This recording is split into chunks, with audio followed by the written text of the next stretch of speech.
ஒரு ஆக்டருக்கு வந்து எப்படின்னா கவனச்சிதறல் வந்து இருக்கவே கூடாது. கவனச்சிதறல் இருந்துச்சு அப்படின்னா என்ன ஆகும்னா, நம்ம அந்த காட்சிக்குள்ளே அந்த கதாபாத்திரத்துக்குள்ளே போகக்கூடிய விஷயங்கள் வந்து மிஸ் ஆகும்.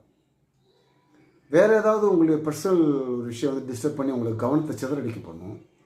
பட் அதுலேருந்து நீங்கள் மீண்டு அதை வந்து நீங்கள் கவனத்தோடு ஒரு விஷயத்தை பண்ணும்பொழுது தான் உங்களுடைய கேரக்டர் வந்து கரெக்டாக வந்து உள்வாங்கி அதை கரெக்டாக பெர்ஃபார்ம் பண்ணுறதுக்கு உங்களுக்கு சப்போர்ட்டாக இருக்கும். இல்லை ரொம்ப டிஸ்டர்ப் ஆகிடும். ரொம்ப ரொம்ப டிஸ்டர்ப் ஆகிடும். ஸோ அதை நீங்கள் கவனிக்கணும். எப்படின்னா என்ன நீங்கள் நல்லா நடித்தா கூட சில இடத்துல பார்த்தா உங்களுக்கு அப்படியே ஸ்டக்காகி நிற்கும். ரொம்ப குழப்பமாயிருவீங்க, வராது உங்களுக்கு. அந்த இடத்துல கொஞ்சம் பொறுமையாக இருந்து கொஞ்சம் அமைதியாகிட்டு அதுக்கப்புறம் நீங்கள் வந்து அதை வந்து நீங்கள் திருப்பி வந்து அதில் பண்ணலாம்.